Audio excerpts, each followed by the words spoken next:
Olá, muito bom dia. Está começando mais uma edição do programa Resenha. Aqui ao meu lado, Robson Júnior. Robson sempre presente conosco. E a gente vai falar hoje sobre o adiamento das eleições municipais e também outras pautas em relação às eleições. Uma PEC já foi aprovada esta semana na Câmara dos Deputados, lembrando que já tinha sido aprovada no Senado. E por conta do distanciamento social, o nosso bate-papo de hoje vai ser por videoconferência e o nosso convidado é o deputado federal Gastão Vieira. Seja bem-vindo, deputado. É um prazer estar aqui com vocês. Bom dia a todos. Muito bem. Nós estamos vivendo aí um momento difícil, deputado, em relação à educação no país. Hoje nós não temos ministro da educação. O presidente ainda está analisando alguns nomes. Como é que o senhor analisa, por exemplo, a passagem dos 3 ministros, inclusive um que nem chegou aí a ficar nem um dia no cargo? Como você avalia também o atual momento da educação no país e o que precisa ser feito? Bom, um presidente que se elege com 58 milhões de votos, uma força de uma corrente que foi levando tudo pela frente, no mínimo deveria ter uma proposta para a educação. Bolsonaro nunca teve essa proposta. A sua narrativa era reduzida a defender uma coisa que até hoje eu não entendi, chamada de escola sem partido, e as escolas militares, onde, em função da disciplina, da hierarquia, de receber sempre bons alunos, são escolas muito destacadas no cenário educacional brasileiro. Ele não tinha nomes. Primeiro-ministro, Félix, escolhido pelo Olavo de Carvalho, foi rejeitado logo porque falava português com sotaque colombiano e só pensava em formar os alunos de manhã no pátio da escola e botá-los para cantar o hino nacional, naquela coisa bem nasofascista que nós conhecemos. O segundo, que eu tive uma convivência com ele, foi escolhido pelo Onix, de quem era secretário executivo. Não era um cidadão burro, era um cara que tinha algumas ideias, mas era completamente dominado pela coisa ideológica. Não queria conversar, preconceituoso, todo mundo para ele era comunista, era anarquista, nas universidades só se fumava maconha, enfim, ele tinha uma visão terrível. E o Decotelli, que chegou com um discurso razoável, eu quero conversar, eu quero abrir meu gabinete para conversar com todo mundo, caiu aí na história da fraude do currículo. E os problemas foram se acumulando. Nós já perdemos aí quase 2 anos e eu não seria insensato se analisasse que o governo Bolsonaro perdeu definitivamente a guerra por uma educação melhor. Ou seja, ele pode atuar num ponto, no Enem, aqui, ali, tentar escapar, depende do ministro que ele vai escolher, mas foi um desperdício de tempo, de talento e de vida futura para os jovens desse país. Deputado, logicamente que esse é um ano atípico, a pandemia é uma coisa que acontece, a última foi lá para 1918, se não me engano, então é um ano diferente e isso impactou diretamente na educação. Eu quero colocar na pauta porque a saída no primeiro momento é EAD, tá? Mas a gente percebeu as dificuldades de um país que tem dificuldades tremendas, isso variando de região e até por estado também, em relação à própria capacidade, digamos assim, de ter esses alunos, nem todos eles têm, nem São Paulo, por exemplo, que é a grande, né, locomotiva do país. Então, como é que você vê os impactos nesse momento da pandemia dentro da educação e que o senhor colocasse também como é que nós deveremos nos preparar para outros momentos em relação à EAD, que nós tivemos agora que apressar processos, a gente foi obrigado a apressar esses processos. Como é que o senhor vê essa pandemia e os impactos dentro da educação? Não tivemos abertura das aulas esse ano. E é bom contextualizar que a educação brasileira já vinha ruim antes da pandemia. Nós tínhamos uma série de problemas na prateleira que não tínhamos resolvido. Não tínhamos resolvido a nova data do Enem, isso não tinha nada a ver com a pandemia. O programa de alfabetização do governo, das crianças, se alfabetizarem até o 2º ano, não deu as caras. Eu sei que eles estão trabalhando, mas não tivemos nenhum resultado concreto. A reforma do ensino médio não se completou. O ensino técnico continua tendo enormes dificuldades para aparecer. Quando vem essa pandemia, a questão sanitária fez corretamente que você deixasse os alunos em casa. Mas não discutir a reabertura. Ontem, eu votei contra o adiamento das eleições como protesto. Por que eu posso priorizar o adiamento das eleições e não priorizo a questão referente à reabertura das escolas? Ninguém, você disse muito bem, ninguém está conseguindo lidar bem com essa questão da reabertura. Nem com a questão sanitária, quantos alunos em sala de aula, qual é a divisão, quantos alunos por turma, como esse ano letivo vai começar e terminar, como se tem de focar o aluno, como se vai dar esse tratamento diferenciado para o aluno. Cada aluno vai ser objeto de uma análise individual da professora, como esses alunos poderiam aproveitar os deveres em casa, à distância, se seus pais, na grande maioria, são analfabetos, moram em condições ruins, você não tem internet, você não tem nada. Enfim, nós estamos caminhando, nem São Paulo conseguiu êxito. Não acredito que daqui para setembro você consiga êxito em 30% nesse retorno às aulas. Portanto, isso tem um custo. É um custo que nem o custo da pandemia. O aluno que vinha aprendendo na alfabetização parou, perdeu o que tinha aprendido. O aluno que já vinha mal provavelmente piorou. Nós não temos estudos que demonstrem o que aconteceu com esses alunos. E depois a dificuldade no mercado de trabalho, e nós já estamos com 12% de desempregados, né, novos. Esse aluno vai ter mais dificuldade de entrar no mercado de trabalho, vai ter mais dificuldade de conseguir uma boa formação técnica, enfim, e vai perder dinheiro, porque o salário dele vai ser menor nesse período. Portanto, é um problema gravíssimo. Alguém tem que ser responsabilizado por isso. Se nós pudéssemos expressar esse problema pelo número de pessoas mortas, como nós fazemos na pandemia, não teremos só 60 mil mortos. Teremos muito mais, se nós formos poder visualizar o pessoal da educação através dos óbitos. Portanto, é uma situação extremamente triste e que demonstra como é que um presidente que teve tantos votos jamais teve qualquer narrativa para a educação, jamais se preocupou com a educação, não consegue escolher um ministro que se coloque à disposição da sociedade. Eu estou muito cético com relação a tudo isso. Deputado, como o Robson falou, não é, nós temos, por exemplo, no mundo todo, algo em torno de 1,5 bilhões de alunos atingidos por conta da pandemia, e no Brasil algo em torno de 50 milhões. A gente sabe que é um prejuízo muito grande, todos nós sabemos disso. Eu queria saber o seguinte, desse novo modelo de educação, por exemplo, à distância, né? É claro que a pandemia, essa nova realidade, foi provocada por conta disso. Qual a análise do senhor? O senhor acha que isso prejudicará de forma muito veemente, né, muito forte, os alunos? E qual é, por exemplo, o que se fazer daqui para frente? A gente sabe que praticamente o ano foi prejudicado, né, o ano da educação. A gente comentava até aqui com o Robson nos bastidores do 4º ano. Alguns estados, São Paulo, Maranhão, disponibilizarão o 4º ano. Mas o que se fazer daqui para frente, não é? A gente não se sabe quando vai retornar as aulas. Aqui no Maranhão, por exemplo, já tem uma data que é em agosto. O que se fazer? Vai retornar as aulas presenciais, mas como recuperar esse prejuízo? A gente sabe, por exemplo, hoje do papel importante da família, né, na ajuda nessas aulas remotas, mas é uma nova realidade. É uma nova realidade, todo mundo foi pego de surpresa. Como se deve ser feito isso daqui para frente?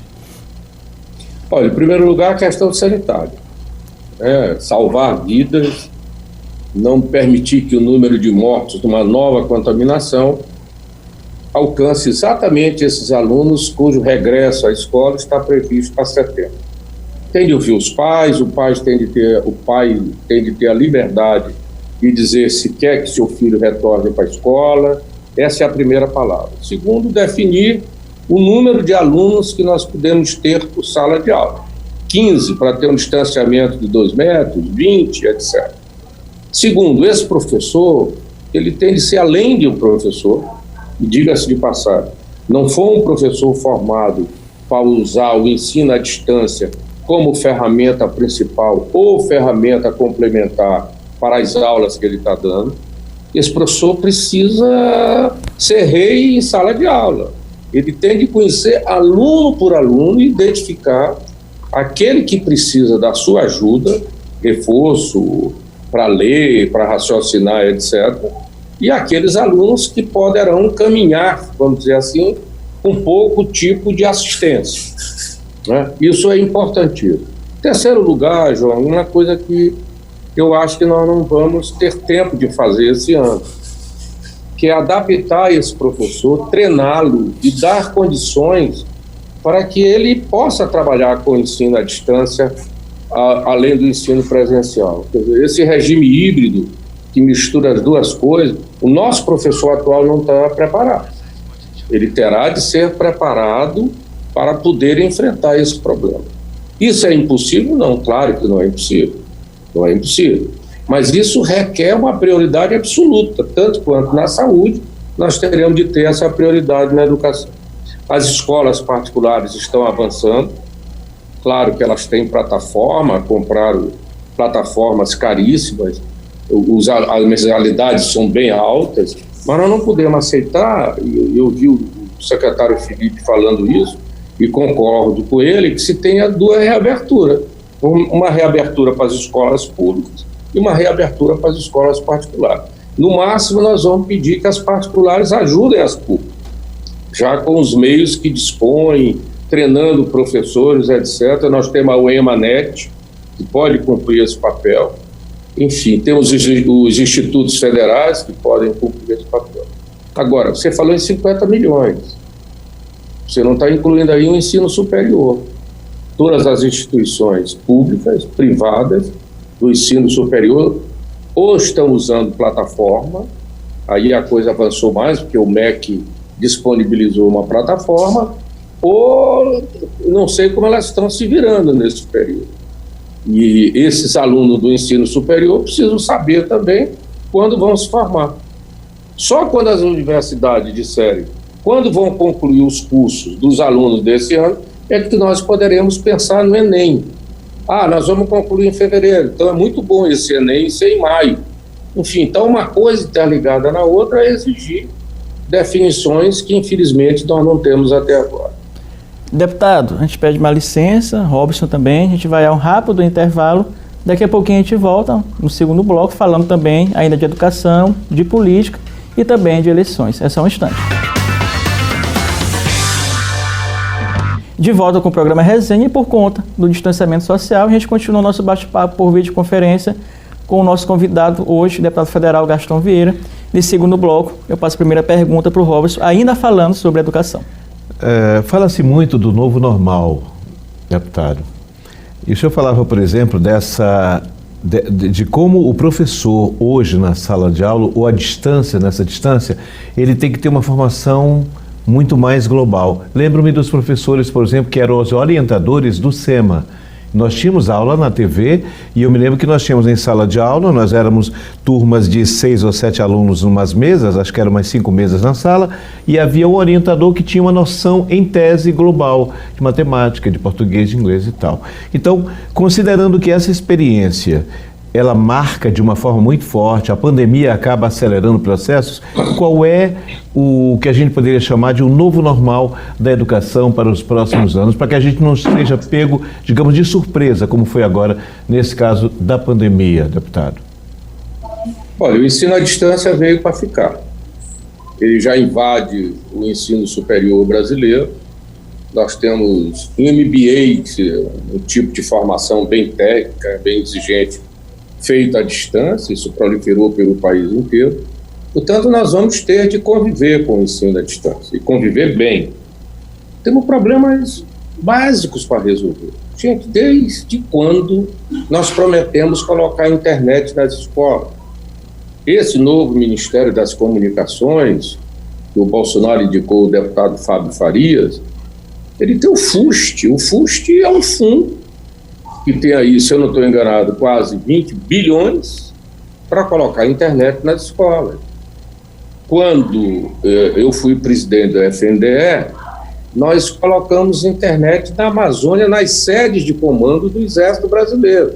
E automaticamente esse ponto serviu para as escolas também. Agora, por que não resolver isso? 30% dos alunos das famílias brasileiras não têm acesso à internet. O pai que tem um celular, se ele for usar o celular, usar a internet para o filho fazer o dever de casa e acompanhar a aula, ele não vai fazer outra coisa. Então, esse é o problema básico. Vamos pôr internet nas escolas. Até uma emenda da bancada do Maranhão, nós deixamos um recurso, acho que, para que uma dessas operadoras coloque a internet nas escolas. Mas isso tem de ser feito rapidamente. Segundo, nós temos tradição em ensino à distância. O ensino à distância no Maranhão, com o SEMA, a TV educativa, começa na década de 60. 68 nós já tínhamos o primeiro ensino maior, que se chamava naquele tempo, ensino médio menor, nós já tínhamos pela televisão. Você tinha lá uma orientadora de aprendizado, os cadernos de aprendizado, etc. Ou seja, essa é uma tecnologia que nós demoramos. A UEMA vai bem nisso, a UEMA-NET vai bem nisso. Nós tivemos até outro dia a Univinha, também vai bem nisso. E eu creio que a gente pode avançar nesse sentido. Agora, é preciso começar, é preciso querer fazer, é preciso capear as escolas, botar um cabo mais rápido para receber a internet, etc. Segundo lugar, entender que nossa população é muito pobre e ela é muito desigual. O pai de uma criança que está nesse reforço, esse pai dessa criança, ele não tem... Eu vejo aqui no confinamento, eu tenho uma filha minha morando comigo, ela senta com a filha dela para acompanhar as aulas. Ela senta. Se não acompanhar, sozinha a criança não vai. Então, aí aumenta a responsabilidade da escola pública. Temos de chamar os professores que estão aposentados. O que nós vamos fazer até dezembro? Vamos dar reforço de português? Vamos dar reforço de matemática? Está ótimo. Vamos dar reforço. Chama os professores aposentados para ajudar a professora que está em sala de aula. Cada uma delas define um projeto, vai fazendo reforço, vai melhorando o aprendizado da criança, etc. É o novo normal, esse é a normal de ontem. Agora, esse desafio veio para ficar. Não adianta nós escondermos a cabeça na terra, porque o desemprego é altíssimo, as empresas estão quebrando, as pessoas estão querendo comer, as pessoas estão com fome, querendo comer, e estão dando uma lição de vida. Eu fiz o discurso na Câmara mostrando que o pessoal do Maranhão, que é o estado que tem o maior impacto nesse auxílio emergencial do Bolsonaro, o pessoal do Maranhão abriu uma nova frente de consumo.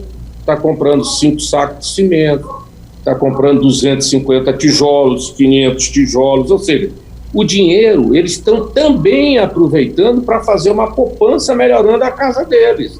Aumentou o número de compra de pequenos apartamentos, as pessoas realmente estão vendendo nessa pandemia, com essa poupança que está sobrando aí do auxílio emergencial, e o pessoal não entende. O que está acontecendo? Vamos estudar, cara. Só que está acontecendo. Portanto, vamos conhecer o Brasil. Essa pandemia é também para que a gente realmente conheça o país que nós vivemos. Deputado, agora em pauta, as eleições, nós sabemos que foi aprovado, Robson, o adiamento das eleições, a PEC, ali tanto no Senado quanto na Câmara, já promulgada, novas datas no dia 15 de novembro e segundo turno, eventualmente, no dia 29 de novembro. Bom, o senhor já disse, já antecipou que votou contra o adiamento. Queria que o senhor explicasse, explanasse quais os seus motivos, né, por votar contra, tendo em vista que a ampla maioria da Câmara dos Deputados votaram favoravelmente ao adiamento das eleições. Olha, em primeiro lugar, acho que esse adiamento, por esse período tão curto, pode nos pegar de calça curta com relação à pandemia. Existem expectativas de que o auge da pandemia vai se dar entre agosto e setembro. Portanto, ninguém me garante que quando nós chegarmos em novembro, nós ainda vamos ter as mesmas dificuldades que teríamos se fizéssemos agora no dia 4 de outubro. Segundo lugar, forçar o Tribunal Regional Eleitoral a ter outras maneiras de colher o voto. Por que não colher o voto pelo correio?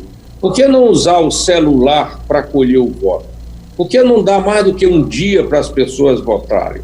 Enfim, as tecnologias que já são usadas em vários países e que melhoram essa concentração de todo mundo ter num dia só de cumprir o seu dever.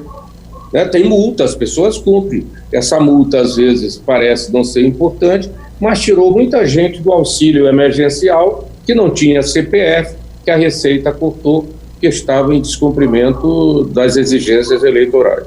Portanto, eu não vejo muita diferença. Não sou a favor de se esticar mandatos, estou absolutamente contra, mas não vejo também razão para a Câmara votar isso da forma sodada, de forma remota. Enfim, sou contra. Eu acho que precisava ter uma discussão, um amadurecimento de quais as alternativas que nós temos. Ainda bem que nós autorizamos o TSE, em nosso nome da Câmara, quem tem a competência para adiar as eleições, possa fazê-lo nos municípios que apresentem uma situação de pandemia grave no período das eleições. Esse cuidado nós tivemos e está valendo. Mas eu votei contra também por protesto. Por que eu não resolvo o retorno às aulas e estou correndo para resolver o problema das eleições? Qual é a prioridade que a eleição tem em cima da educação das crianças? Você pode ter sido uma coisa romântica, certo? Mas eu não me fili, não foi por nenhuma das razões que muitos apresentaram, que as prefeituras não iam ter tempo, que o prefeito que está no lugar acaba tendo uma vantagem, ganhando eleições, etc. Se o povo tiver juízo depois dessa pandemia, a maioria dos prefeitos espontaneamente não vão conseguir a reeleição, porque não cuidaram da saúde e foram pegos de calça curta nessa pandemia. Ou seja, era preciso o Estado socorrer, porque o SUS não funciona nesse município, os hospitais não têm absolutamente nada, não tinha teste, não tinha nada. Portanto, essa turma vai ter que prestar conta para a população, principalmente pelos recursos que estão recebendo. Então, não é por essa razão, não. Na verdade, eu não vi razão para adiar de uma forma tão assodada as eleições. Como é que o senhor percebe aqueles que levantaram bandeiras, por exemplo, de adiar? Não, isso vai ficar para 2022. Como é que o senhor percebe isso tecnicamente? Existe uma legislação, é uma situação emergencial. Imaginemos que nós vamos chegar em novembro, e em novembro nós temos ainda um pico, ainda descendo pelo aquilo que está sendo previsto pelos cientistas, mas imaginemos o caos que nós tenhamos. O que fazer então, nesse caso, no seu ponto de vista, ou considerando a própria legislação atual?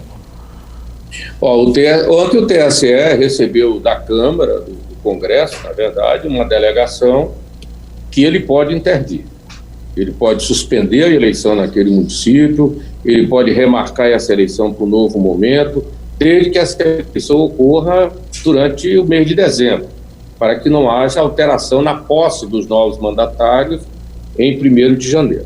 Em segundo lugar, nós alteramos esta eleição de 2020. Foi uma alteração constitucional específica para 2020, para as eleições de 2020. O resto está fora dessa decisão nossa.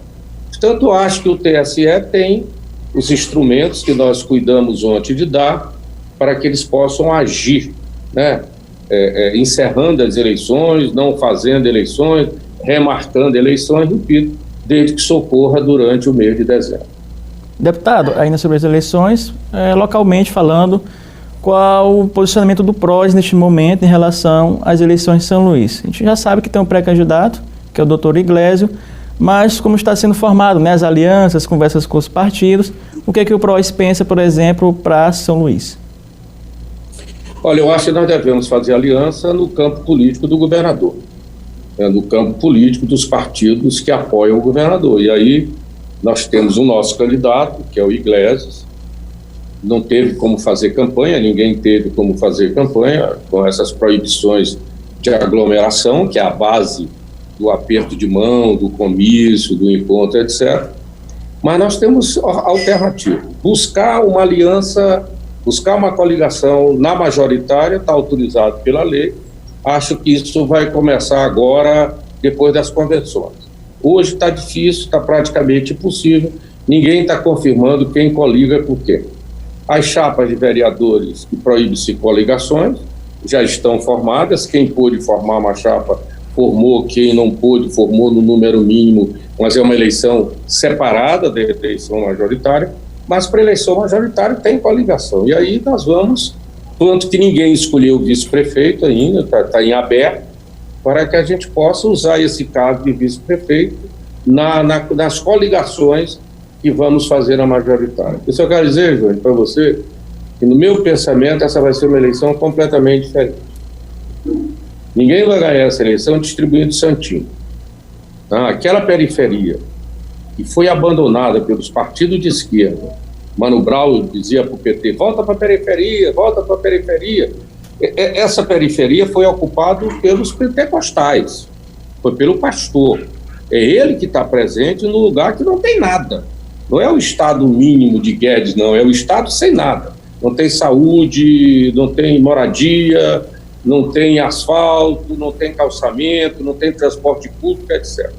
Esse pessoal está recebendo auxílio emergencial, que está conseguindo, inclusive, poupar alguma coisa para fazer compra, como eu falei para você, de material de construção. Qual a cabeça desse eleitor? Como é que ele vem? Será que ele não vai querer fazer valer os seus direitos? Será que essa eleição vai ser igual às outras?